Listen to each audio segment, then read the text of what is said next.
You've been told your entire life that nothing can go faster than the speed of light. It's the universe's ultimate speed limit, right? But here's the thing that'll mess with your head. The speed of light is actually much weirder and much more fundamental than just a simple speed limit. And when you understand what it really is, you'll realize that there are phenomena all around you right now that seem to challenge this limit in ways that would have made Einstein's head spin. Here's what's actually happening. The speed of light in a vacuum is 299,92,558 meters per second.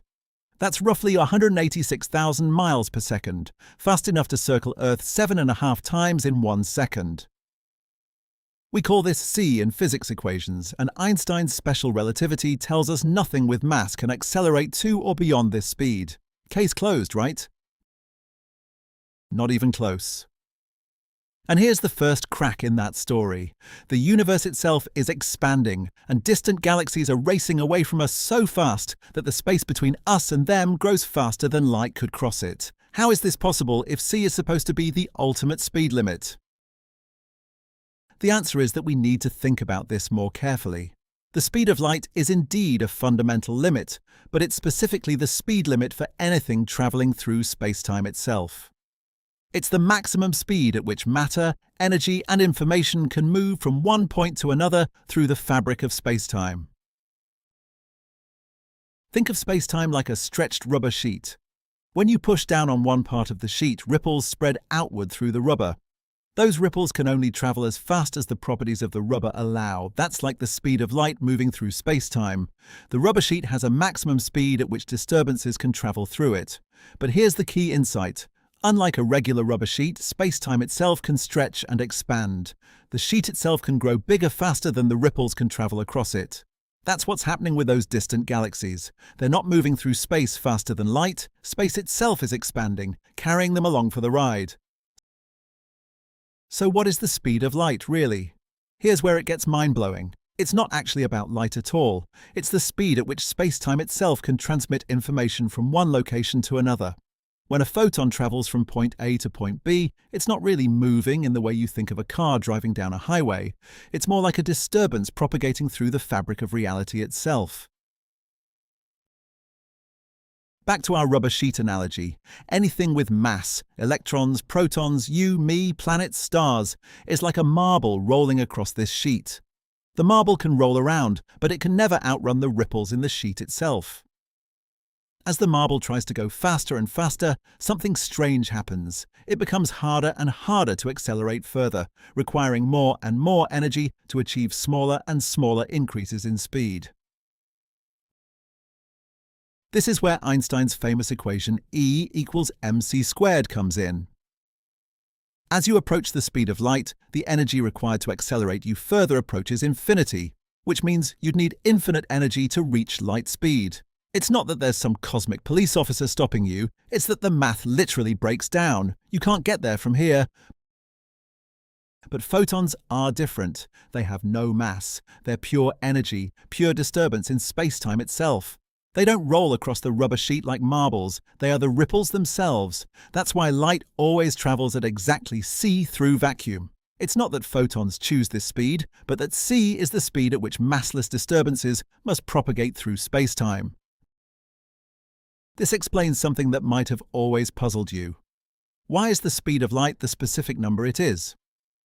Why 299,792,458 meters per second and not, say, a nice round number like 300,000 hours? The answer is that this number isn't really about light at all. It's about the fundamental structure of space-time itself. Light just happens to be the most obvious thing that reveals this deeper truth. But wait, there's more to this story, and this is where things get really weird. That speed limit starts to show its complexity in ways that'll make your brain hurt. Here's something that genuinely broke Einstein's brain: quantum entanglement. When two particles become entangled, think of them as cosmic twins, they stay mysteriously connected, no matter how far apart they are. Here's the mind-bending part. When you measure one particle and find it spinning clockwise, you instantly know the other is spinning counterclockwise, even if it's on the other side of the galaxy. Einstein hated this because it seemed to violate his speed limit. How could the particles communicate faster than light? But here's the key insight: they're not communicating at all. It's like making two identical videos at the same time, one showing a coin landing heads, the other showing tails. You send one video to Tokyo and keep one in New York. When you play your video and see heads, you instantly know the Tokyo video shows tails, but no information traveled between the videos when you pressed play. The correlation was built in from the beginning, when the particles were first entangled together. Now here's something even weirder. The universe itself seems to break the speed limit. Remember those distant galaxies I mentioned? The universe is expanding, and the farther away a galaxy is, the faster it's moving away from us. Some of the most distant galaxies we can see are receding at speeds well over the speed of light. But how is this possible? It's because the galaxies aren't moving through space faster than light. Our rubber sheet of space-time is stretching. Imagine dots drawn on a balloon. As you inflate the balloon, the dots get farther apart, but they're not actually racing across the balloon's surface. The surface itself is stretching. That's what's happening with space. It's the fabric of the universe that's expanding, carrying galaxies along for the ride. Here's the really wild part. This means there are regions of the universe we will never be able to reach, no matter how advanced our technology becomes. Space is expanding so fast between us and these distant regions that even light can never cross the growing gap. There's a cosmic horizon beyond which we are forever cut off. But what about those science fiction dreams of faster-than-light travel? Well, clever physicists have found some potential loopholes. There's something called the Alcubierre drive, a theoretical concept where you don't actually travel faster than light, but you manipulate space-time itself. It's like standing on a moving walkway at the airport. You're not walking faster than normal, but the walkway itself carries you forward faster than you could walk. The Alcubierre drive would compress space in front of your spacecraft and expand it behind you, creating a warp bubble that moves faster than light while you stay put inside it, never locally exceeding the speed limit.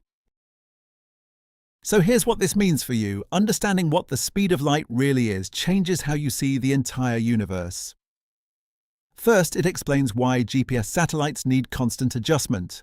Those satellites are moving fast enough and are far enough from Earth's gravity that time literally runs differently for them.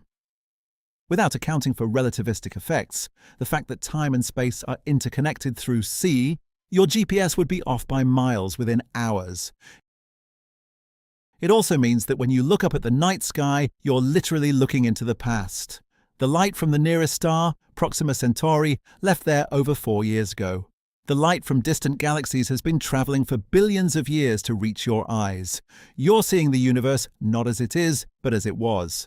Here's what this means for space travel. Even if we could build ships that travel at 99.9% the speed of light, a round trip to the nearest potentially habitable planet would take over 8 years from Earth's perspective.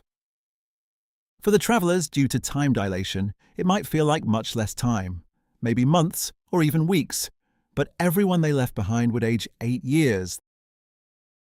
The speed limit also governs the ultimate fate of the universe. Because space is expanding faster than light, there are regions of the universe we will never be able to reach, no matter how advanced our technology becomes. There's a cosmic horizon beyond which we are forever cut off, not because of distance, but because of the expansion of space itself. Understanding C also reveals something beautiful about the nature of reality. Mass and energy are interchangeable, space and time are woven together, and the speed of light is the exchange rate between all of these fundamental quantities. When you heat up your coffee in the microwave, you're converting electrical energy into heat energy at a rate ultimately governed by C. When nuclear reactors generate power, they're converting tiny amounts of mass into enormous amounts of energy, again because of C. So the speed of light is indeed a fundamental speed limit, but it's specifically a limit on how fast information and causality can propagate through space-time.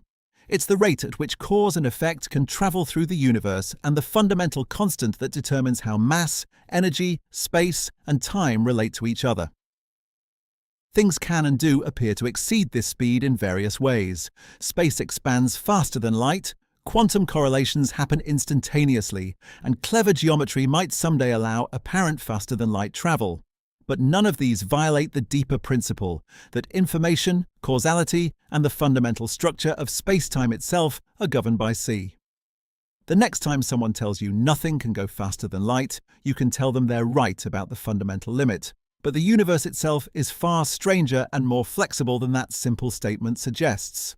The speed of light isn't just a wall, it's the heartbeat of reality itself, governing how information flows through the cosmos.